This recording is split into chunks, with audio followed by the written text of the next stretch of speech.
Hi అండి, అందరికీ నమస్తే. నేను మీ నిరంజన్ పోలే. రాష్ట్ర ప్రజలందరికీ మరియు మా యూట్యూబ్ వ్యూవర్స్ అందరికీ విజయదశమి శుభాకాంక్షలు తెలియజేస్తూ, చెడుపై మంచి జరిగి విజయానికి సంకేతంగా జరిపే పండుగని యూట్యూబ్ ప్రేక్షకులందరూ మీరు మమ్మల్ని అందరినీ ఆదరిస్తున్నందుకు,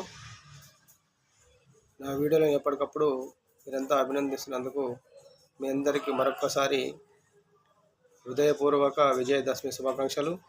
అదేవిధంగా కార్మికులకు, కర్షకులకు, విద్యార్థులకు, మేధావులకు అందరికీ కూడా పేరు పేరున పోలీ న్యూస్ వారి తరపు నుంచి విజయదశమి శుభాకాంక్షలు తెలియజేస్తూ, ప్రతి ఒక్కరూ మీ ప్రాంతాల్లో ప్రశాంతంగా వాతావరణంలో మీ పండుగలు జరుపుకోవాలని, అదేవిధంగా గ్రామీణ ప్రాంతాల్లో జరిగే ఆలయాలలో ప్రజలందరూ ప్రశాంతంగా ఉండి మీ యొక్క పండుగను ప్రశాంతంగా జరుపుకోవాలని మరొక్కసారి తెలియజేస్తూ, మీ పోలీ న్యూస్ వారి తరపున విజయదశమి శుభాకాంక్షలు తెలియజేస్తూ మీ నిరంజన్ పోలే.